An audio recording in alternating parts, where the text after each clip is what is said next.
Hey guys, and welcome back to a thankfully packed vlog. I have not been here in so long that I can't even remember how to say my intro. Oh my goodness. Yeah, I haven't vlogged in a while actually, which kind of sucks because I've been keeping up with my other channel, my planty channel. That one's good to go. I post weekly there, but I've missed the vlogging side, just kind of showing what I'm doing, what's going on, that type of stuff. It's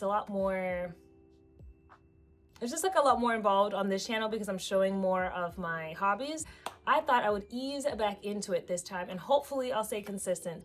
By ease into it, I really mean it because honestly, it's December and it's super busy already. It's just a busy month. So anyways, I figured the easiest place to start with would be with what I'm reading right now. I have been reading this book. It's called Good Spirits by B.K. Borison. I love this author. I really do. She has this vibe when she writes that it's just like, it gives you like small town, cozy, just kind of like warm, fuzzy vibes, you know? Like she is able to translate that into her writing really, really well. I don't know how to explain it, but it kind of just makes you feel like you're wrapped in a blanket. That's how she writes. He's the ghost of Christmas past. She's not exactly Scrooge. Ghost of Christmas past, Nolan Callahan intends to spend his holiday haunting like any other. Get in, get out, return to his otherwise aimless existence as a ghost awaiting the afterlife. But when he's faced with Harriet York, the sweetest assignment he's ever had, he suddenly finds himself wishing for a future. I'm just gonna stop there. There's a little bit more to the little summary on the back, but yeah, you get the vibe. It's kind of like a Christmas Carol retelling. The ghost is this guy, and this is the main character, the lead. Her name is Harriet. So far, so good. I like it. I don't really like paperback books, but did you notice the sprayed edges on this? So pretty. I think that makes up for it. Now, hilariously enough, as I've said in my past vlogs, I cannot tandem read. It's really difficult for me not to mix up stories, especially when I read very similar genres. However, that is exactly what I'm doing this month because I am reading an advent calendar book, which I did not even know existed until very recently. This one is an advent romance. I believe there's also a thriller or like a mystery or something, but that's not exactly my vibe. So I went for the advent romance and it's called A Heart for Christmas by Sophie Jomain. So I'll read the little back. It says, April is headed to the foothills of Mont Blanc in the Alps to spend Christmas at her father's chalet for the first time in 3 years. Ever since her heart operation, she's lived as carefully as possible. But it's time for a change. All April wants for the holidays is to take back her life. But how do you find the courage to live after being so afraid for so long? So right now, it's kind of, I'm in the introductory stages because you can only read one chapter a day. So far, I like it. The writing is a little, I don't want to say juvenile, but maybe it's like a YA. I don't know. You get one chapter a day. I have my little bone folder here to open it up, but every chapter is literally wrapped up. So these are chapters I've already opened, but I'll show you how it works. So anyway, let's say it's December 9th. You just go in with your bone folder. Oh, I'm doing this so badly because I'm trying to show you guys, but you quite literally just rip open a new chapter for that day. And so it kind of makes you pace yourself unless you want to cheat and just read the whole thing at once. But it is a little bit easier to tandem read this way because I'm not able to go on any further than one chapter a day. Although I have gotten the character April from this one and Harriet from this one slightly jumbled in my mind for like a few scenes, but I'm getting through it. Anyways, this is also what I'm reading. I would definitely recommend it to anybody who is bookish. So if you have a friend who's into, you know, first of all, Christmas, but just books in general, this is actually a really fun little idea. So yeah, it's the first year I'm doing something like this.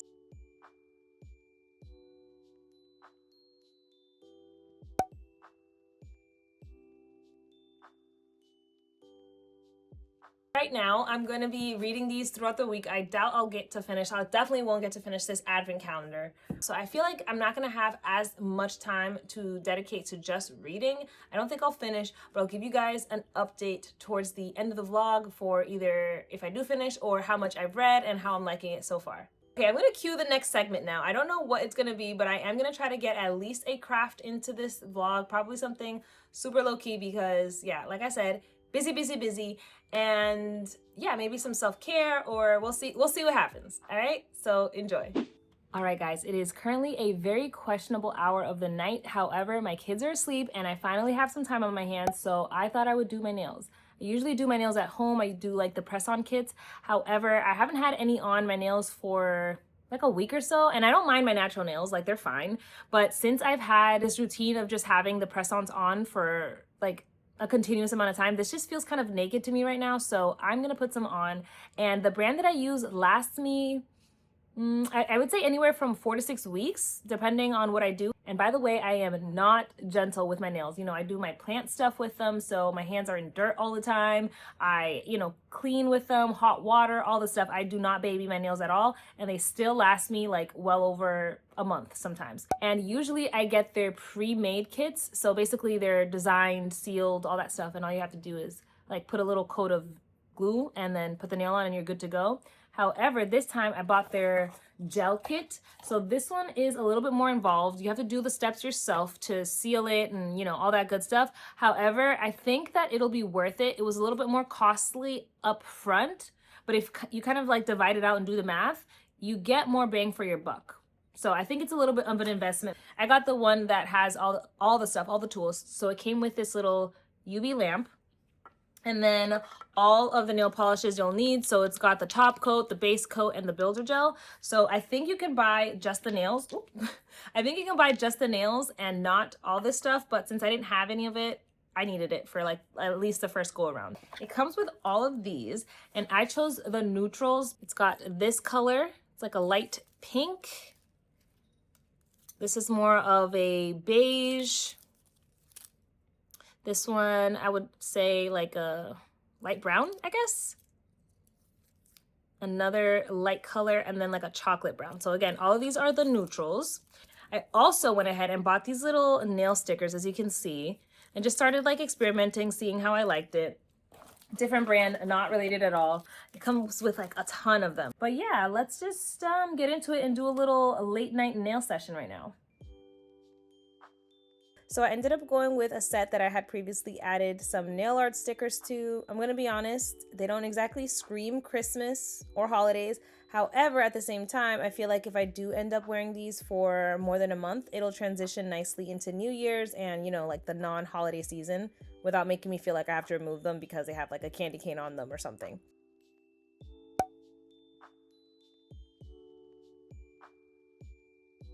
So I actually decided to leave them attached. So here you see me applying builder gel and curing it while they're still on here. And then step 2 is literally rinse and repeat. After builder gel, you add a top coat and you cure that as well. So I'm just gonna skip right through that because it's pretty boring and very repetitive. Now it's time to prep my natural nails. So I am gonna cut them down as low as I can stand it before it hurts, honestly, because since I do leave these on for weeks at a time, my natural nails grow out a lot. And I'm just going to lightly buff my natural nails. And when I say lightly, I mean lightly, because I've made the mistake of over buffing and then you get these super sensitive nails once you remove the acrylics, and it's just a whole hot mess.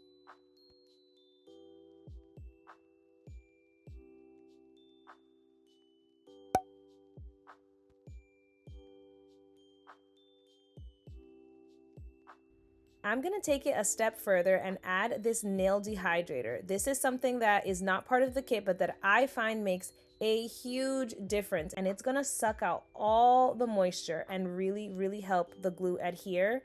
And it's gonna keep those nails on there for really, really long until you're ready to take them off, essentially.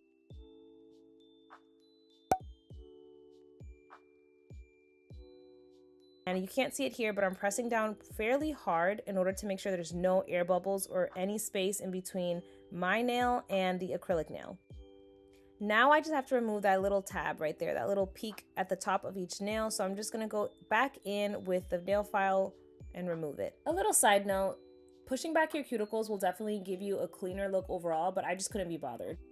Next, I'm going to use top coat one more time, and this is in order to cap the edges. It'll keep the color on and prevent it from peeling. And we're done, guys. Nice and shiny, and they look really good. I'm really happy with how they turned out. I feel like the more I practice, the better I'll get.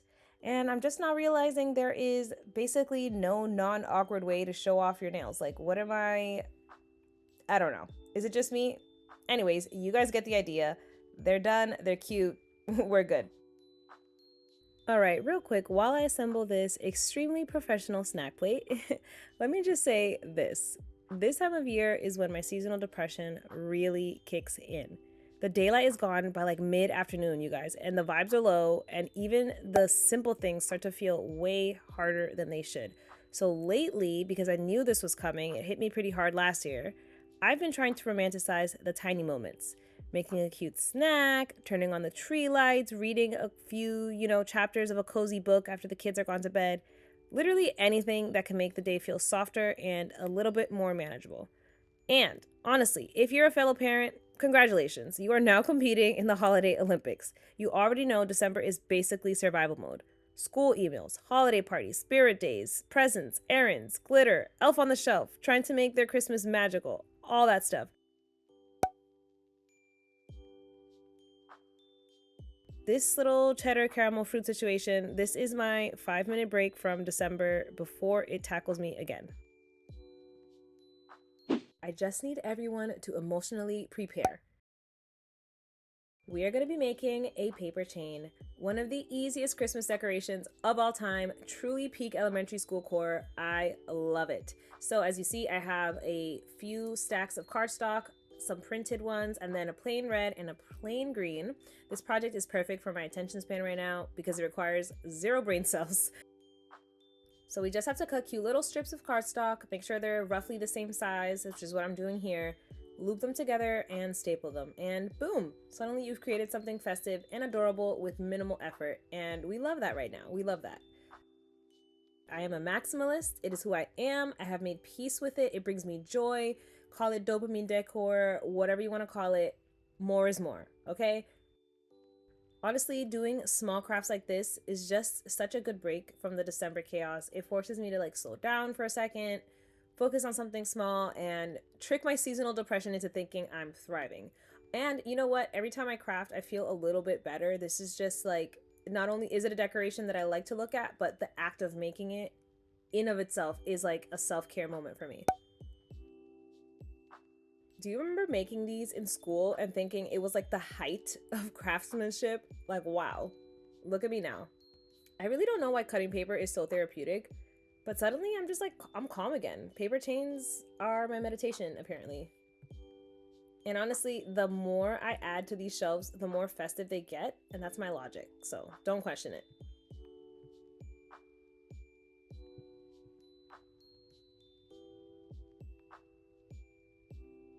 I definitely have like 30 other things I could be doing right now, but here I am making a garland like it's my full-time job.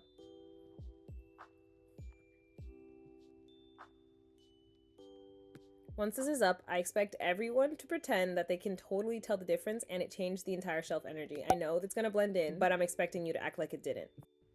Anyway, here's the final garland. She's cute, she's festive, she's probably crooked in 3 places, but I'm counting it as a win.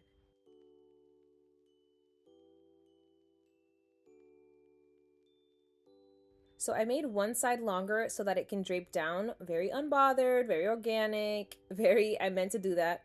All the inspo pics from Pinterest had this perfectly imperfect vibe, but now I'm debating if I should add another drape on the other side for symmetry.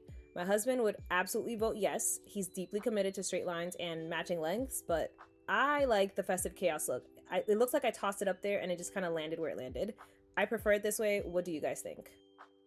Okay, quick little reading update before I wrap up this vlog. I finished Good Spirits. It was good. Like I said, it was cozy, comforting, definitely seasonal, and like a good book for me right now to read this time of year. So do recommend. I did like it. Now, randomly, last night I picked up Taurus Season by Brynne Weaver, and completely opposite spectrums in terms of tone and themes, okay? Very different. This is darker, fast-paced, unhinged, but like in a good way, and it is so funny. Brynne Weaver, the author, is so good at making weirdly dark topics funny. I don't want to spoil it, but there are some trigger warnings in here, but I picked this up because I read the Ruinous Love trilogy and I loved those 3 books. So good. Do recommend. This is like in the same realm, and yeah, it's so funny. I'm only like, what am I in?